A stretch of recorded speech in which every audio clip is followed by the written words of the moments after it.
तो आज की क्लास में हम क्या पढ़ेंगे कि how data can be created. ठीक है ना, बहुत सारे तरीके होते हैं हमारे पास डेटा फ्रेम क्रिएट करने के। तो उनमें से एक तरीका हमारे पास है जो हम अप्लाई करेंगे। फिर उसके बाद हम जितने भी डेटा फ्रेम के एट्रीब्यूट्स हैं उसके बारे में पढ़ेंगे। ठीक है ना। तो सबसे पहले ये जो हमारे पास डेटा फ्रेम दिख रहा है, ये डेटा फ्रेम हमें बनाना है। ठीक है। तो सबसे पहले हम क्या किए हमने, यहाँ पे हम करेंगे import pandas as PD. Pandas क्यों किया? पांडाज जो हमारे पास ना डेटा फ्रेम का एक क्या है, एक लाइब्रेरी है। और एज पीडी, पीडी ने हमने क्या किया, हमने इसको निकनेम दे दिया। पांडास की जगह पे हम जहां जहां पीडी यूज करेंगे। क्लियर है ये? उसके बाद से हमें ये वाला डेटा फ्रेम यूज करना है, यानी टेबल बनाना है, ये वाली टेबल बनाना है हमें। तो सबसे पहले हमने एक वेरिएबल बनाया है यहाँ पे डिक्शनरी। और यहाँ पे क्या करेंगे हम, पहले क्या नाम है की। तो हमने ले लिया यहाँ पे नेम और कोलन स्क्वायर ब्रैकेट के अंदर मैंने जितने भी नाम थे ने वो नाम ले लिया। ठीक है ना। पहले हमारे पास नाम क्या है, रोहित ले लिया, कोमा। फिर क्या हमारे पास है, रोहन, कोमा। फिर हमारे पास है शालिनी। ठीक है ना, कोमा। फिर हमारे पास क्या है, गीता। ठीक है ना। तो जो हमारे पास डेटा था हमने उस डेटा को यहाँ पे ले लिया। हो गया। फिर कॉमा, ये हमारा पहला कॉलम हो गया। देन दूसरा कॉलम फिर से हमने लिया यहाँ पे। और फिर हमने क्या बनाया, क्लास। ठीक है ना। ये जो हमारे कॉलम का नाम है क्लास, उसके बाद देन कोलन, फिर स्क्वायर ब्रैकेट लगाओ। और जो जो डेटा था, क्या डेटा है, 12, 11, 12, 12 और 11। सॉरी ज्यादा हो गया। ठीक है ना, जितने डेटा है उतने होने चाहिए, चार है ना हमारे पास, चार ही होना चाहिए। और लास्ट में फिर ये क्या आ जाएगा हमारे पास, कॉमा। ठीक है। नेक्स्ट हमारे पास क्या है, अब फिर कॉमा जाएगा, फिर हमारे पास क्या है, एज। तो फिर हम आ रहे हैं यहाँ पे और हमने क्या दे दिया सिंगल कोट्स के अंदर, एज। ठीक है। इसके अलाइनमेंट से कोई दिक्कत नहीं है हमें। देन फिर कोलन और स्क्वायर ब्रैकेट के अंदर फिर हमने डाल दिया यहाँ पे एज, क्या है 19 और 21। फिर क्या है हमारे पास 23, 24। ये हमारे पास हो गया फिर से। फिर एक लास्ट डेटा हमारे पास कौन सा है, मार्क्स। तो हमने क्या किया, एक बनाया है हमें यहाँ पे मार्क्स कोलन। और मार्क्स में हमारे पास है 90, 99, 98 एंड 96। ठीक है। और ये हमारा यहाँ पे इसको बंद कर दिया। जो जो हमारे पास ये कॉलम के नाम है, नेम क्लास एज, ये हमारे कॉलम्स के नाम है। और ये जितने भी हम आगे देख रहे हैं ना, वो हमारे क्या है, सारे रोज है। उसके अंदर जो कॉलम के डिटेल्स है वो है। ठीक है ना। एक कॉलम के नाम, इसकी हमारे सारे कीज बन गए। और ये क्या है, सारा हमारे पास क्या बन गया, वैल्यू बन गया। ठीक है ना, कीज एंड वैल्यूज। अब हम क्या करेंगे, इसको डेटा फ्रेम में हम क्रिएट करेंगे। तो data frame equals to PD dot data frame. बस ये ध्यान रखना, डी का डी कैपिटल और डेटा फ्रेम का, और एफ क्या होता है, कैपिटल होता है। डी और एफ कैपिटल होते हैं। और हमने यहाँ पे क्या लिख दिया, डिक्शनरी। जो वेरिएबल तुमने यहाँ बनाया होगा वो वेरिएबल हमने क्या कर दिया, यहाँ बना देंगे। एंड प्रिंट किसको, डीएफ को। जैसे हमने प्रिंट कराया, देखो हमारे पास से एक डेटा फ्रेम बन के आ गया। लेकिन अगर मैं इसमें देखूं, इस वाले में यहाँ पे क्या आ रहा है, R1, R2, R3। लेकिन इस वाले में हमारे पास 0, 1, 2, 3 आ रहा है। अगर हम कोई इंडेक्स नहीं देंगे तो बाय डिफॉल्ट जो इंडेक्स क्या उठाएगा, 0, 1, 2, 3। तो हमें क्या करना है, इंडेक्स भी देना है। तो हम क्या करेंगे, जहां पे हमने डेटा फ्रेम बनाया ना, वहां पे कॉमा देके लिखेंगे यहाँ पे index equals to square bracket में क्या क्या नाम था, R1, coma, R2, coma, R3, coma, R4। जितने होंगे उतना ही दे सकते हैं, ज्यादा नहीं देना। देखो हमारे पास ये रो बन के भी आ गया। तो ये हमारी पूरी फुल कोडिंग हो गई। पहले क्या किया, इंपोर्ट पांडा एट पीडी, डेटा फ्रेम को हमने क्या मॉड्यूल इंपोर्ट किया। उसके बाद से डिक्शनरी बना के जो जो कॉलम के नाम थे, नेम, क्लास, एज, मार्क्स, वो दे दिया। और सारे यहाँ पे हमने डिटेल्स दे दिए, जो जो हमारे पास डिटेल्स थे। ठीक है ना। फिर हमने क्या कर दिया, डेटा फ्रेम में यहाँ पे क्रिएट कर दिया। तो ये हमारे पास पूरा पूरा एक डेटा फ्रेम बन के आ गया। तुम्हारे पेपर में क्या होता है कि हो सकता है कि डेटा फ्रेम बनाने को दे दे, ये पूरा टेबल दे दे और बोले कि तुम्हें अपना डेटा फ्रेम बना के दिखाओ। या डेटा फ्रेम तुम्हारे पास बना बनाया होगा, तुम्हें क्या करना है, इसके ऊपर क्वेश्चंस करने होंगे। तो हमें अब क्या करना है, इसके कुछ एट्रीब्यूट्स के बारे में करना है। तो एट्रीब्यूट्स कौन कौन से हमारे पास होते हैं? एट्रीब्यूट्स इन डेटा फ्रेम। टॉपिक रजिस्टर निकालो। पहला हमारे पास है एट्रीब्यूट्स इन, टॉपिक का नाम क्या है?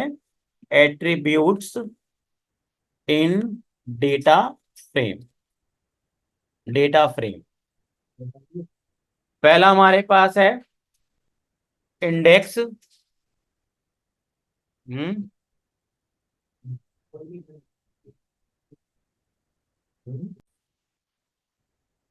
तो अब हमारे पास क्या है? ये सारे हमें हमारे पास एट्रीब्यूट्स हैं डेटा फ्रेम के। पहला कौन सा है? Index, columns, axes, dtype, size, shape, empty, ndim और टी।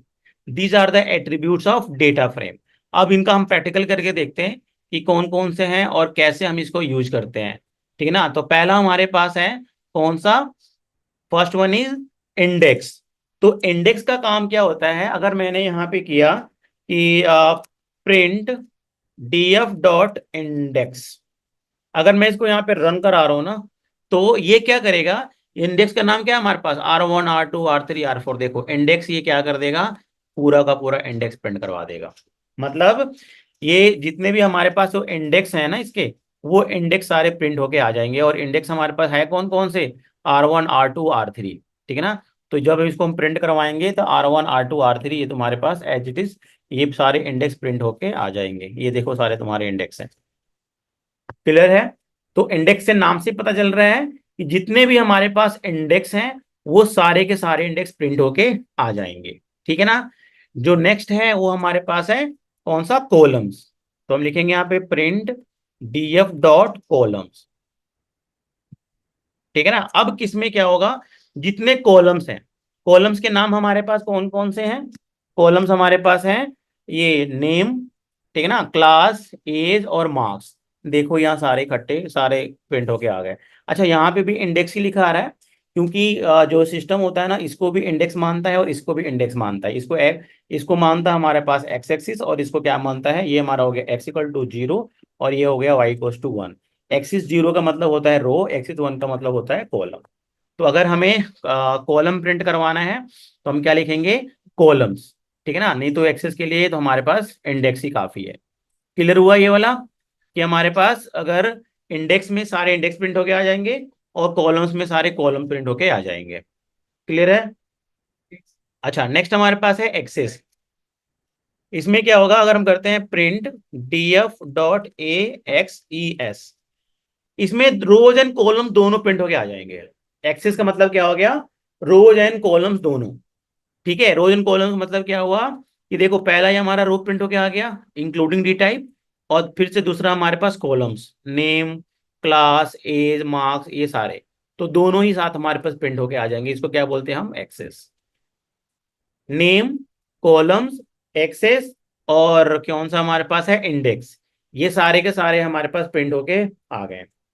क्लियर हुआ ये वाला? तीन हमने पढ़ा, इंडेक्स, कॉलम्स, एक्सेस। इंडेक्स में सारे इंडेक्स प्रिंट होके आ जाएंगे R1 R2 R3। कॉलम्स में हमारे पास name, class, age, marks print होके आ जाएंगे और एक्सेस में दोनों प्रिंट होके आ जाएंगे। नेक्स्ट जो हमारे पास है वो है डी टाइप।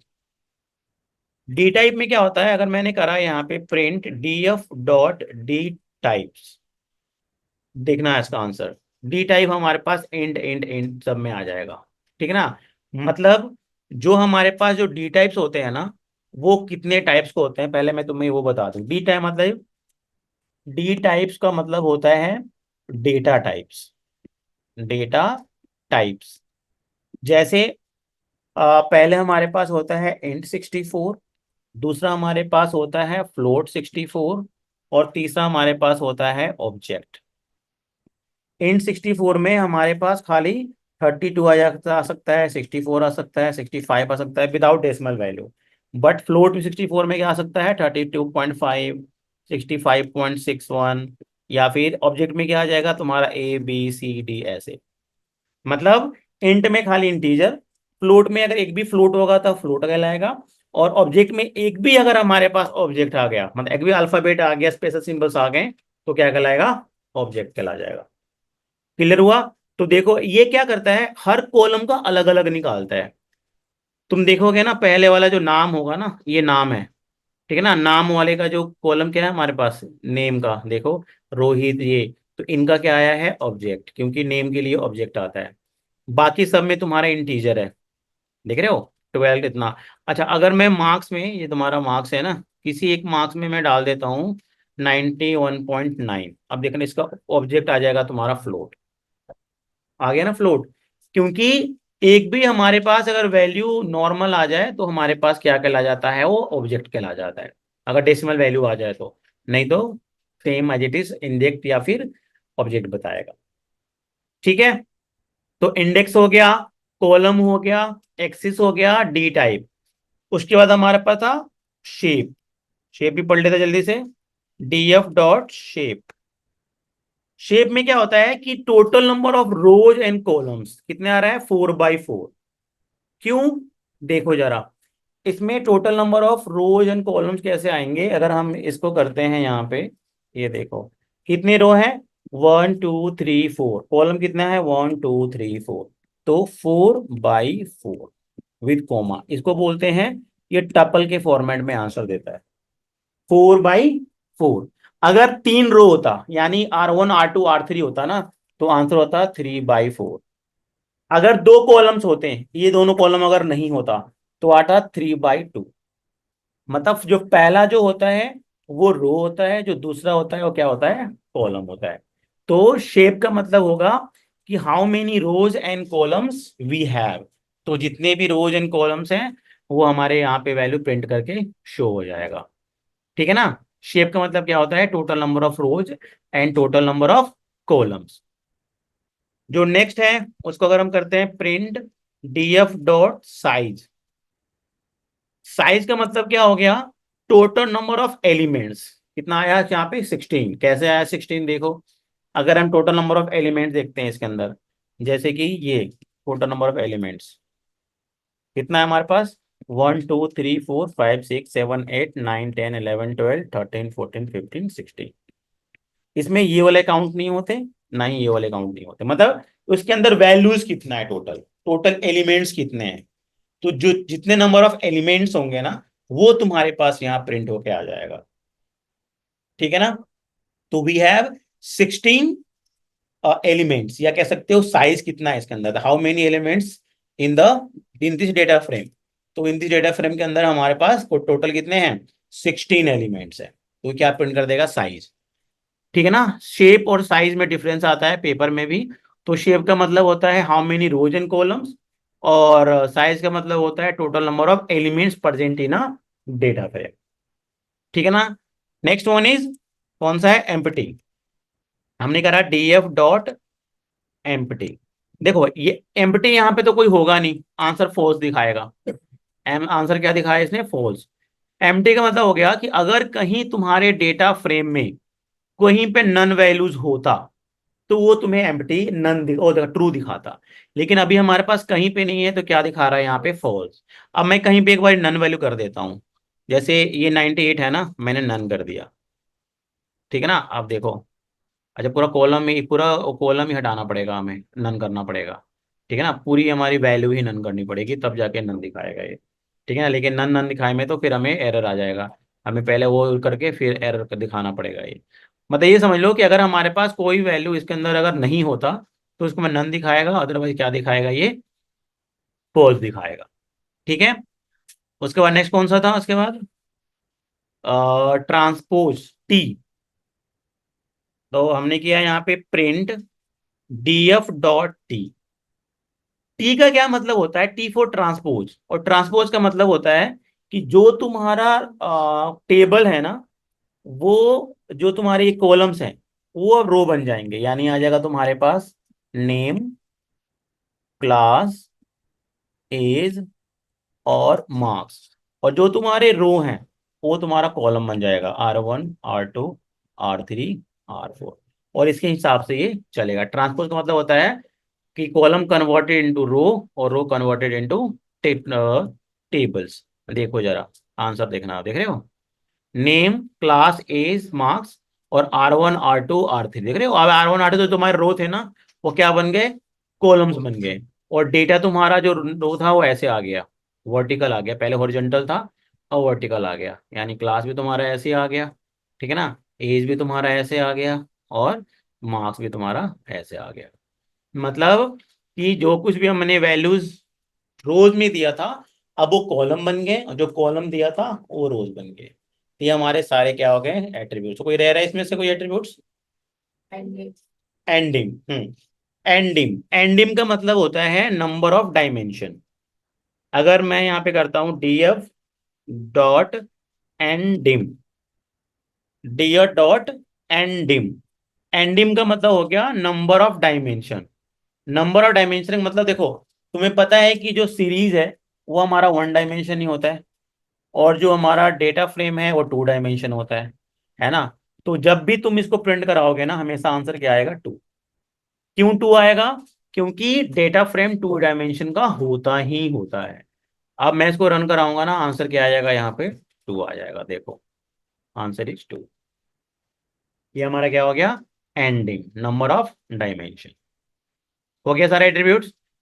ये तुम्हारे पेपर में बहुत ज्यादा मार्क्स के आते हैं, तो इसके हिसाब से हमें करना है इसको। हमारे पास एक और फंक्शन होता है हेड, जो सीरीज में भी मैंने पढ़ाया था, हेड और टेल।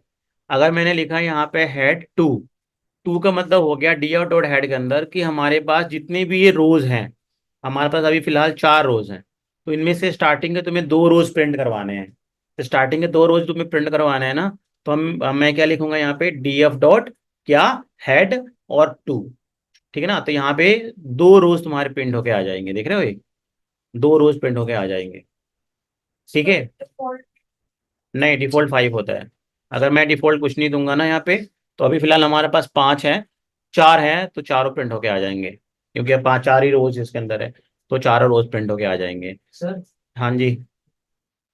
अच्छा, अगर हम मेरे पास वो किया, डी एफ डॉट टेल कर लिया, ठीक है ना, print D F dot tail, और मैंने यहाँ पे डाल देता हूँ मैं वन, तो लास्ट का जो वन है ना, वो प्रिंट होके आ जाएगा, लास्ट का जो वन है, ठीक है ना, देख रहे हो, लास्ट में क्या था तुम्हारा, ये वाला था ना, इन्फॉर्मेशन गीता वाला, तो ये प्रिंट होके आ जाएगा टेल के अंदर। ये हमारे पास उसके अंदर था, तो ये सेम ही होता है, और ये प्रिंट होके आ जाएगा, तो इसको हमने क्या बोला, कि टेल फंक्शन, हेड और टेल।